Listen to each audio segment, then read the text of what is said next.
let me ask you a question. There was a question from the meeting talking about if the abdominal tissue is not available. The question was, can a family member donate?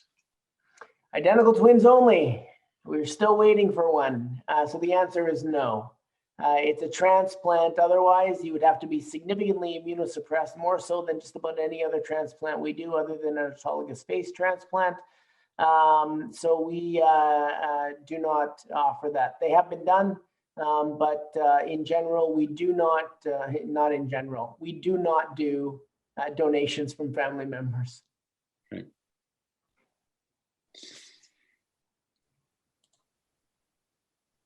And again, I'll invite any participants and attendees to use the chat function to type in any questions that they may have about anything that was presented. Perfect. And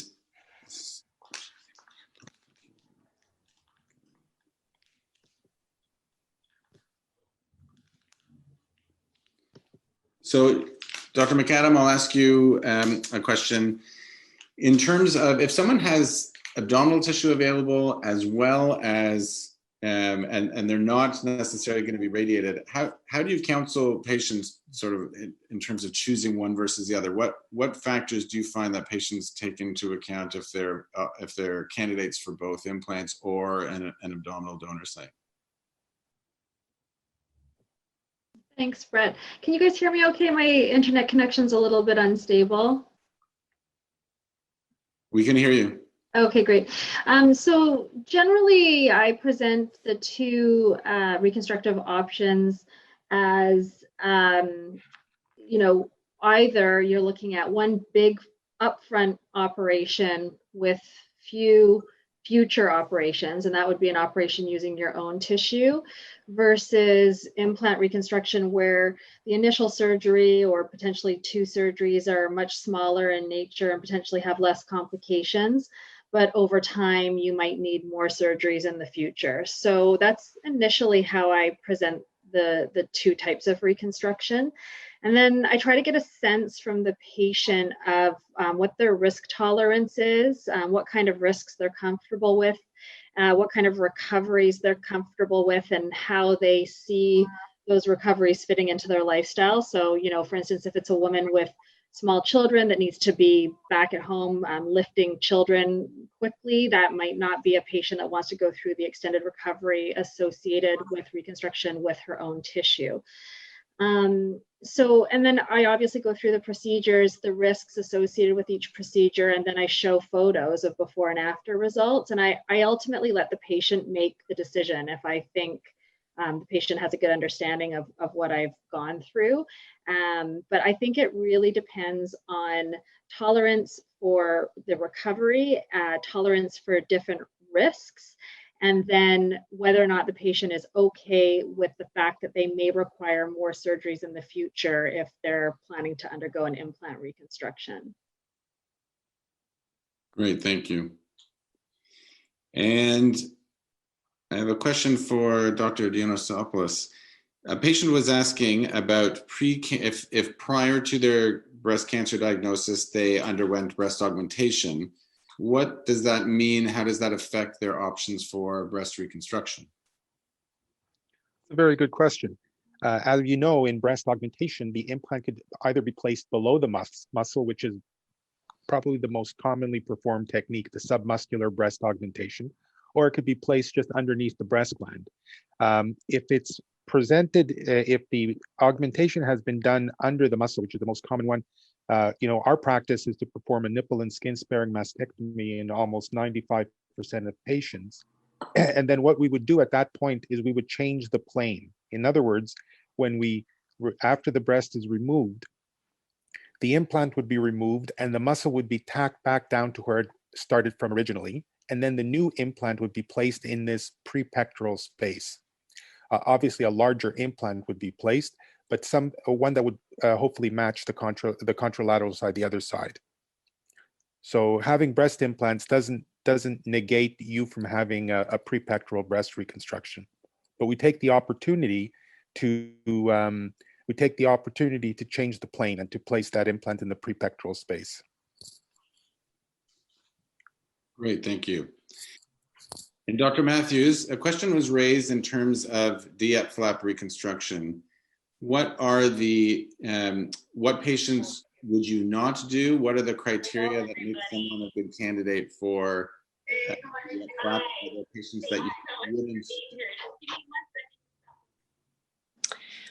Thanks. So I think that the best candidates are people who are healthy, so don't have any other comorbidities, and basically have enough tissue on their abdomen to reconstruct the volume of breast that we want. As I mentioned in the talk, the factors that increase the chance of a complication, so mostly related to skin necrosis or skin dying or problems with tissue healing properly or infection, would be obesity. Certainly people who are smokers. I would say for people who are definitely not candidates for a DIEP would be people who have had an abdominoplasty. So that type of abdominal surgery would eliminate that. And then the much higher risk patients are people who are obese, people who smoke, and people who have multiple other comorbidities. Great, thanks. There was a question from a member of the attendees asking about Latissimus dorsi flap, which we really didn't discuss in this previous section. So I'll speak to that. So the Latissimus dorsi flap is an option for patients, and I would say the most common indication for it is a patient who doesn't have an abdominal donor site, and maybe either doesn't have a donor site from the side of the abdomen, like Dr. Buchel has shown, or is in a city where no one is offering that type of reconstruction. Because I would say throughout the country, some of those flaps are more rare and not every surgeon is providing them. The Latissimus dorsi flap is, think of it sort of like the chest wall muscle in the front, which is the pec major, but it's the sort of mirror image of it on the back. It tends to be bigger than the pectoralis muscle. And so the flap is typically used not necessarily for volume, although if it's a relatively small breast that's being reconstructed, patients can end up with a full reconstruction purely from the latissimus. But the main goal of the latissimus in most cases is to bring, number one, healthy, viable tissue along with with skin from the back that gets tunneled sort of through the armpit into the front. So by doing so, you're bringing healthy tissue to the front, and in particular in patients who've been radiated, where that skin may not be very elastic, so a tissue expander may not be able to stretch that skin. By bringing the skin and the muscle, we're bringing healthy blood supply that's not been radiated and healthy skin that's not been radiated. And within that reconstruction underneath, you can then either put in a tissue expander or in some cases go directly to an implant. I would say in my experience, most latissimuses that I've done have been with a tissue expander to decide on the size that's going to be eventually done and to stretch parts of the tissues and then convert that several months later to an implant-based reconstruction. So I would say that probably the most common indication would be at least for a non-microsurgical flap type of reconstruction would be the radiated breast, where there is poor skin elasticity and the abdominal donor site is not available for whatever reason.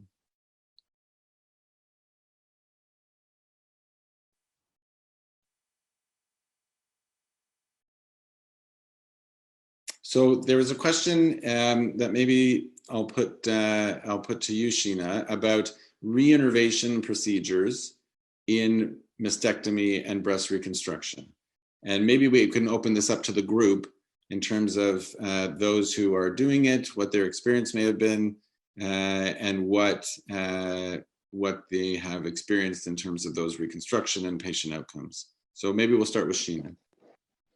Thanks, Brett. I'm not doing this in my own reconstructive practice. A few of our colleagues are, Dr. Scott Williamson in Kelowna is doing it with his free trams and his DIEPs.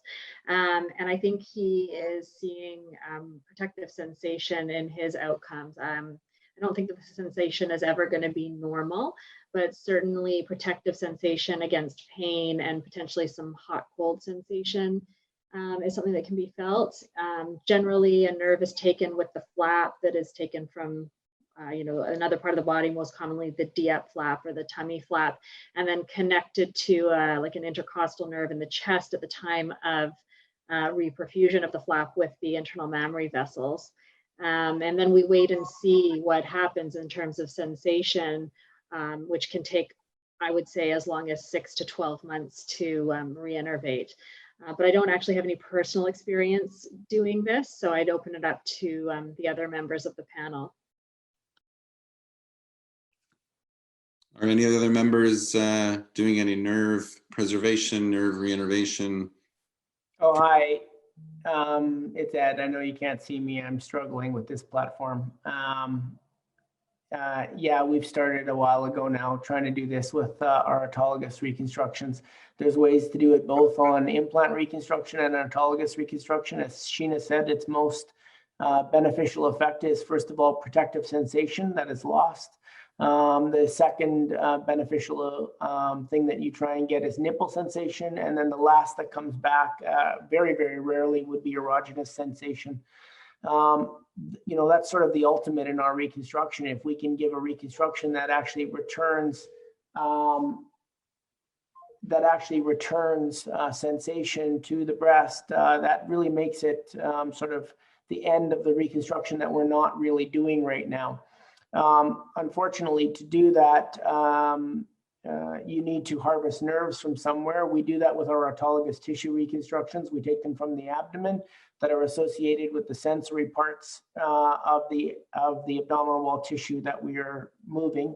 We hook up the nerves from the abdomen into the nerves that are associated with the chest perforators.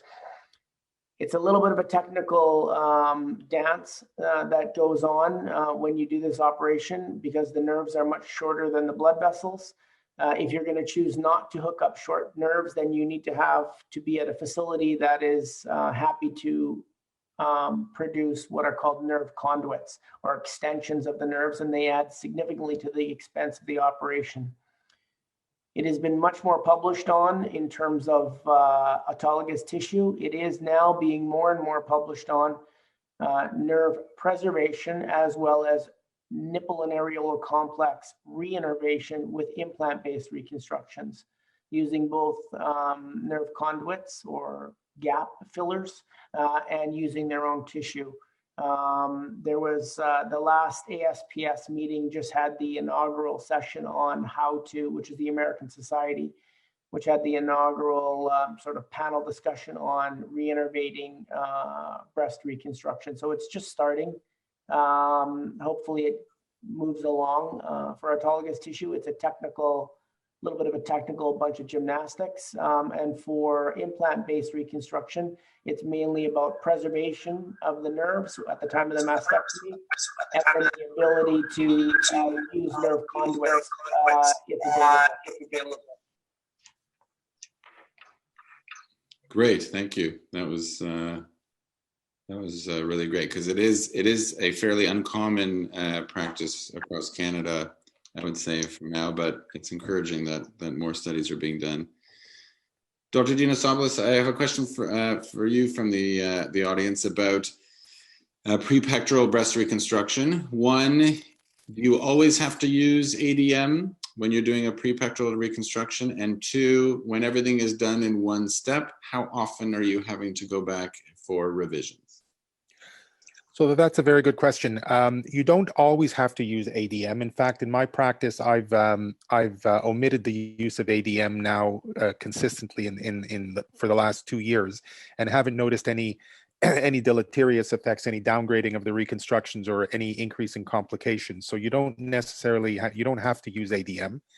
And the next question was, sorry, what was the second question? About revisions. How often do you need to revise after trying to do everything all at once?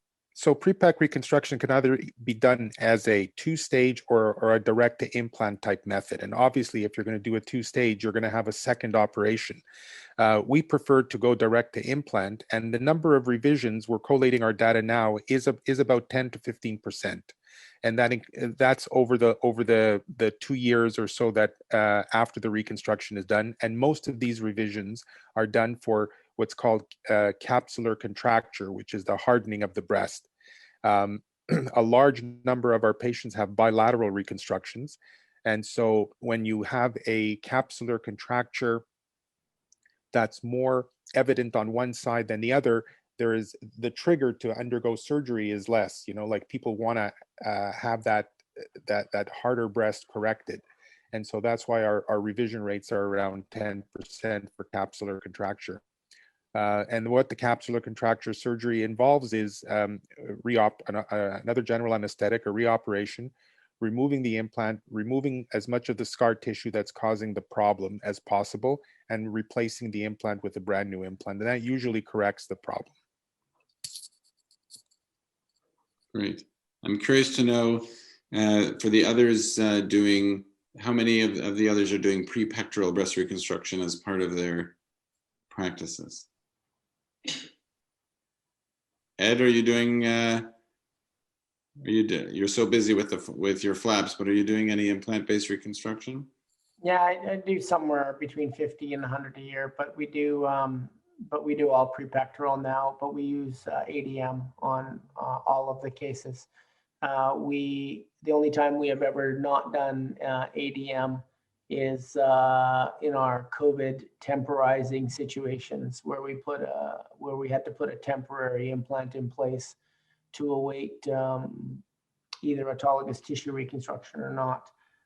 We don't have the luxury of having reasonable, viable, predictably thick skin mastectomy flaps, which is by far in our hands, the #1 determinant of whether you can do a implant-based reconstruction, regardless of where you put it. Second of all, if you have a nice result. And third of all, if you can not use ADM. So you really need to be in a really good situation where you work as a team, your plastic surgeon and your oncologic surgeon are working together hand in hand, that the oncologic surgeon understands the importance of treating your cancer, but also leaving skin flaps that are viable, relatively thick, and then allow the plastic surgeon the best opportunity to create an aesthetically pleasing breast reconstruction. A lot of what we do is based upon the hand or sort of the cards that have been dealt to us by the oncologic surgeons. So that is very important that you go to a team that will treat you as with multiple people looking at you, not only just from the breast cancer standpoint, but from the opportunity to reconstruct you to make you as good as we possibly can back to normal or potentially even better. Dr. Matthews, a question for you about revision surgery changing from if a patient had a previous implant-based reconstruction and now wishes to switch to an autologous reconstruction. Are they able to, and what are some of the issues related to that?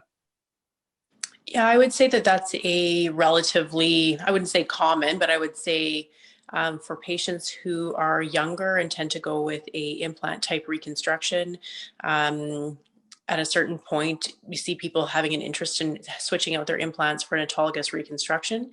Sometimes that can just come with desiring to have a different look for their reconstruction. Sometimes it can come because they've had multiple revisions for their implant, sometimes discomfort with the implant. Sometimes they've had an implant reconstruction and then had to have radiation. And over time that implant has become an issue. So I would say, yes, it's an option for people as long as they meet the other criteria for being a candidate for an autologous reconstruction. And the approach to that for me would be typically to remove the implant. If the implant is underneath the muscle, to put the muscle back down, to remove the capsule, and then do the reconstruction as per usual, moving the abdominal tissue to the chest. Okay, great. We've had a lot of questions about ALCL and textured implants. So I thought maybe we'd go around to our speakers and and find out from them if they're still using some of the textured implants that are still available, and what they are recommending to their patients currently if they have had previous textured implants placed. Dr. Dinosopoulos, if we could start with you, perhaps. So my practice, I've never used textured implants. And the only textured devices that I've used in the past were the tissue expanders. And there's really very little controversy because they really stay in the body for such a short period of time. But since I've converted to a completely direct to implant practice, we've gone away from even using textured expanders, and even those expanders are no longer textured any longer. So my experience is I haven't used textured devices. Dr. McAdam? Yeah, I used textured devices for a short time for my final implants. And then, of course, I was using textured tissue expanders. And as we just heard, the textured tissue expanders are not one type. The aggressively textured tissue expanders are no longer on the market. So I'm now using smooth tissue expanders, which you actually stitch to the chest wall so that they'll stay in place because they're shaped like a teardrop. So we don't want them to rotate. And then I have pretty much for the last 5 or 6 years been exclusively smooth round implants in my practice for a number of reasons. I really like those implants. I think they have a nice natural feel to them. And I had some issues with the shaped textured devices in the past. And so I had kind of moved away from the textured implants. However, the less aggressively textured implants, the Siltex, are still available. They have a very low risk of anaplastic large cell lymphoma, somewhere in the 1 in 90,000 to 1 in 50,000 range. So if I was to have a patient come in and say she really wanted to have a shaped textured implant, I would have that discussion with her, and that would be the implant that I think we would be able to use. But in my practice, at least, the vast majority of women don't even want a tiny risk of ALCL and would rather have a smooth device placed.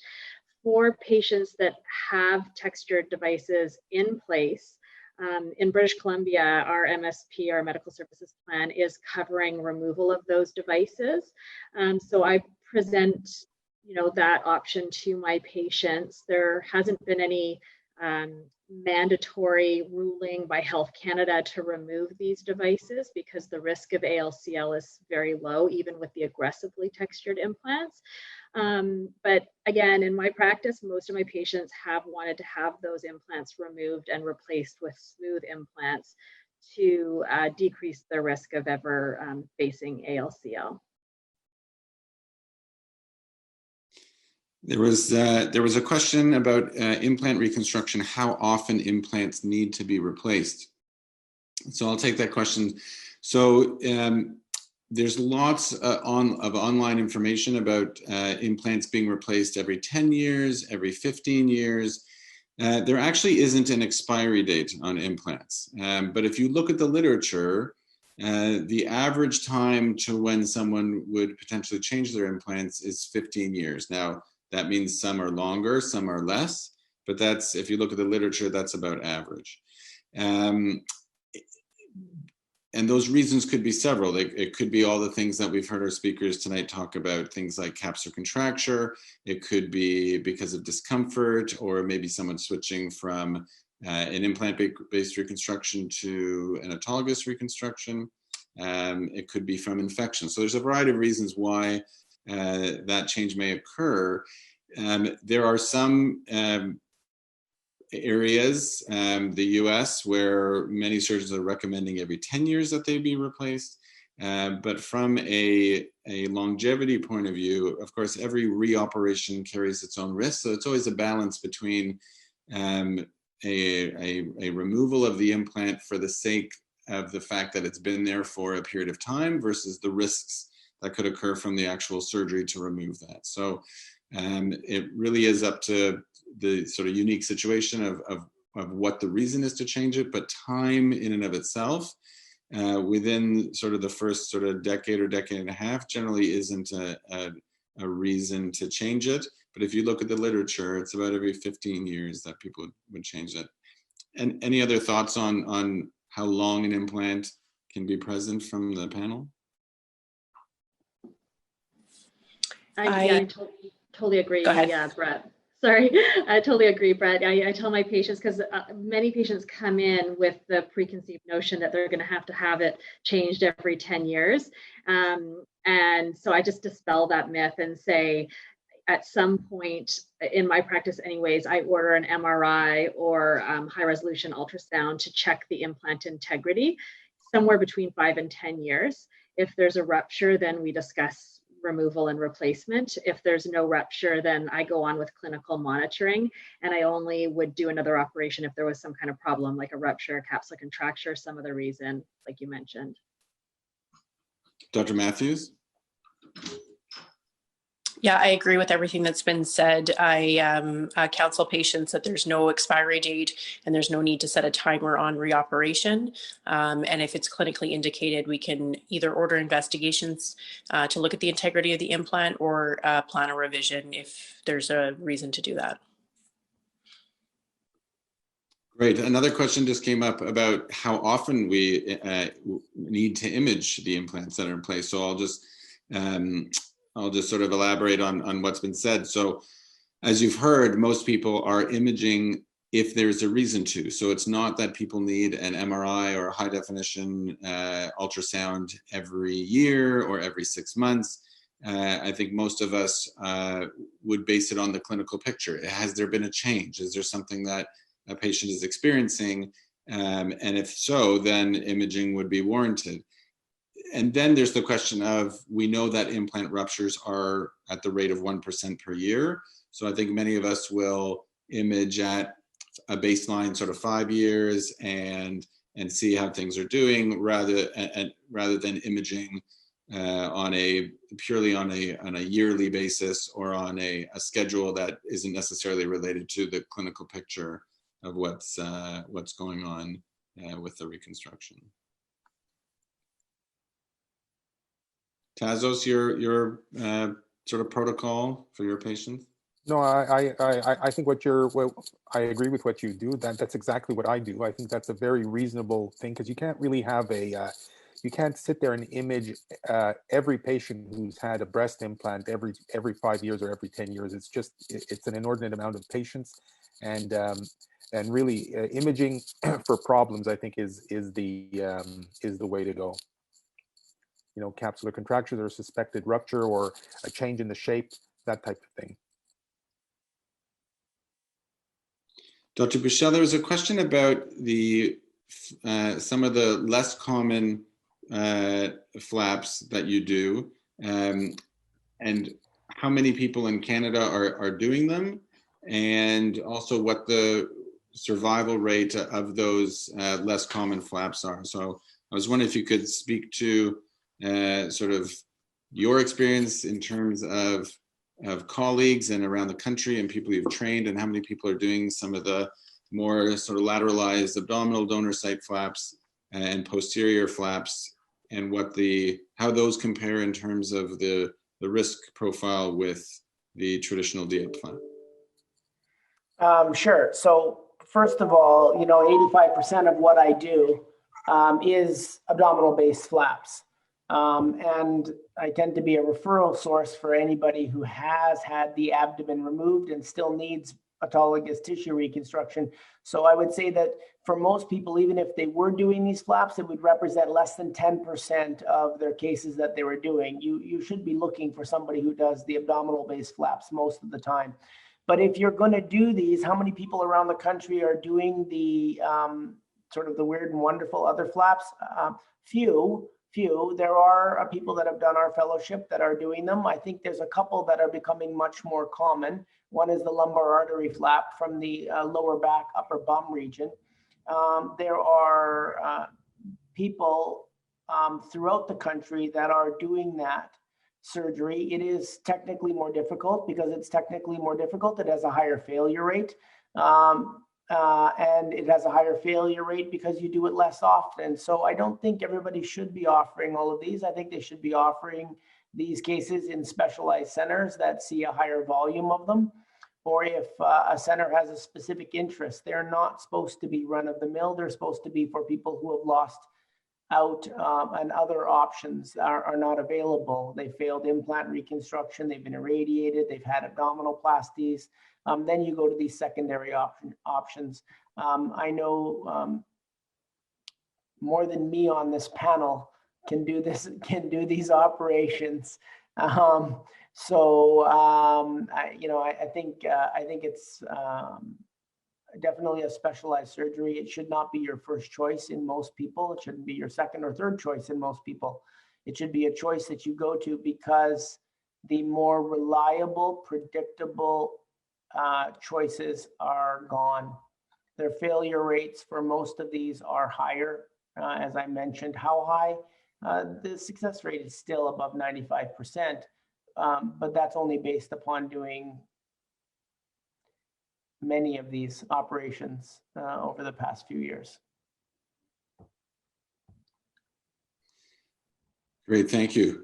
We've had a number of questions about rippling and implant-based reconstruction. So what I'd like to do is I'll go through the panel and I'll call on you individually just because it's hard to know who's going to go next.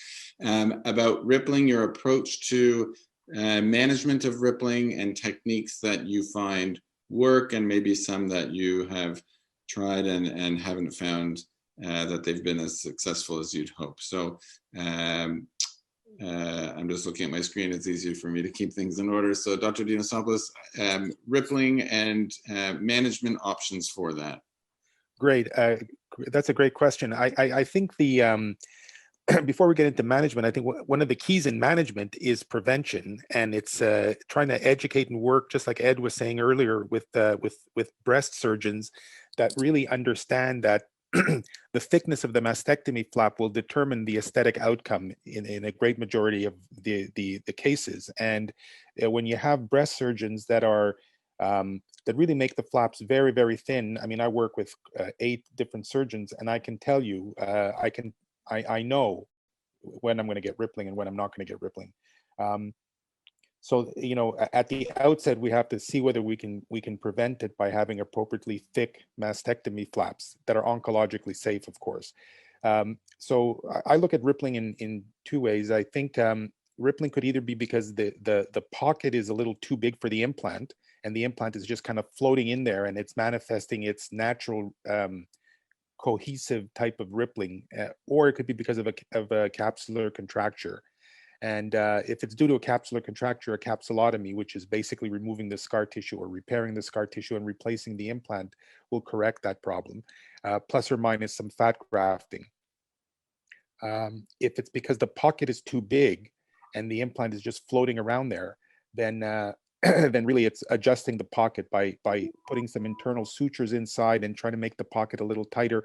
But I in my experience, rippling occurs often in the first, let's say 3 to 6 months, but it settles down to an acceptable level after about a year as the natural capsule that forms around the implant manifests itself and sort of squeezes the implant and kind of irons out the natural ripples that are inherent in these implants. Dr. Matthews, your approaches to rippling? Yeah, I would say very similar. Sometimes it's related to the implant just not being tight enough in the pocket. I would say a lot of the time, fat grafting is something that I'll try.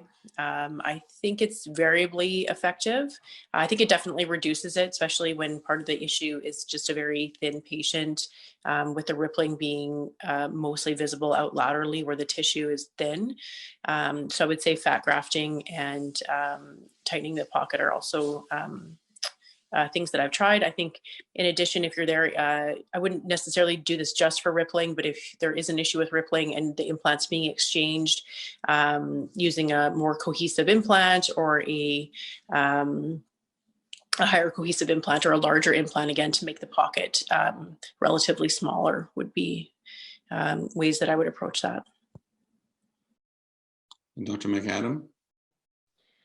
Yeah, I think the first thing for me is to make sure that the issue that the patient is perceiving is rippling, that we all consider to be likely due to thin skin or, as Dr. Matthews was mentioning, potentially like a softer implant that would ripple more versus animation, which we saw a video of.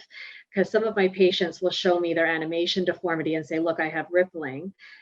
So that's the first thing I try to flesh out with the patient. If it's actually an animation deformity that is problematic, then I would talk to the patient about fat grafting to try and get something between the muscle and the skin, which is variably effective, versus going into a situation where we might drop the muscle down and go into a pre-pectoral plane, change the plane. So that's the first thing I do. And then I also look at some of the things that have already been mentioned. So I look at the implant to skin envelope ratio. If I think there's too much skin, maybe a bit too much skin in terms of the envelope, I might do a skin reduction, like almost like a breast mastopexy or skin tightening on top of the implant. And if I think the implant is too small, so for example, maybe I did a one-stage operation and I chose an implant that I thought was the correct implant, but over time realized actually the implant didn't fill the pocket properly, then I would go up in size, as Dr. Matthews mentioned, or potentially choose a firmer implant, as she mentioned as well.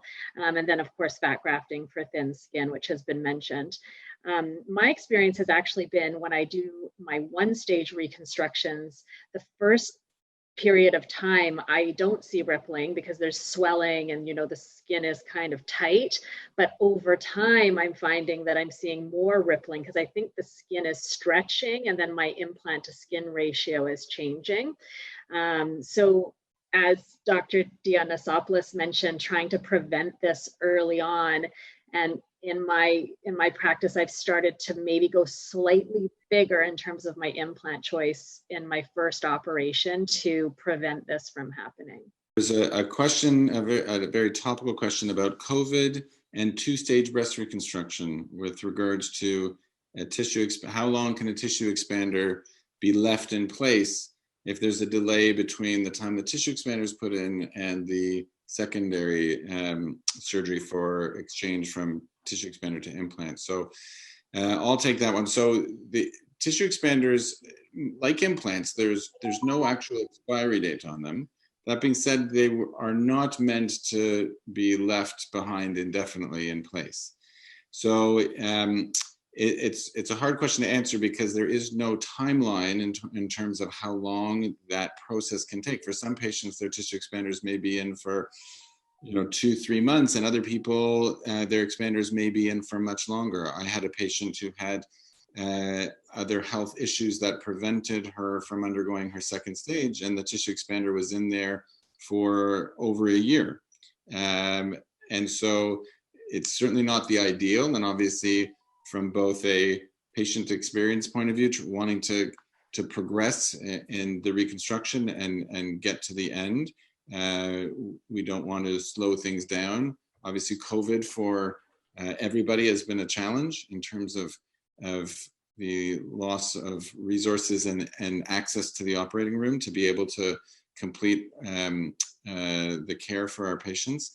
But if someone has their expander in for more months than was planned, other than the obvious frustration and stress about not progressing in the reconstruction, the length of time that tissue expander is wouldn't generally be an issue. And I think we have time for maybe one more question. Maybe I'll put this to Dr. McAdam. With respect to management of a ruptured implant, if either from a clinical change or a patient has noticed something and the implant is found to be ruptured, how do you counsel your patients about that? Well, I generally try to reassure the patient that regardless of whether it's saline or silicone, a ruptured implant won't cause any systemic health issues. Obviously, if a saline implant ruptures, we know right away the skin goes flat. With a silicone implant, it can be a little bit more subtle, and we don't always know if the implant is ruptured, which is why the question has come up about potentially doing MRIs prophylactically to check if an implant is ruptured. But if I have a patient come in that has had an MRI verified silicone gel implant rupture, I reassure the patient that there's no science to show that this will cause a systemic health issue. However, it may cause localized scarring in the tissue like capsular contracture or potentially some asymmetry compared to the other side. The patient could, in fact, leave a ruptured implant in. So I give them the option of doing nothing. And certainly if they're dealing with other health issues, that might be an option that they choose. But the vast majority of patients want that implant removed and replaced with a new implant. So I usually allow the patient to make that decision, but in my practice, I'd say very close to 100% of people want to go into surgery and have the implant removed and replaced. Great. So that's time. It's 9 o'clock. I'd like to thank first all our attendees for attending and participating and sending in their questions. I'd like to thank our panelists for providing information and for spending their time both in their pre-recorded presentations as well as this panel for answering our attendees' questions. So thank you very much. Enjoy the rest of the evening.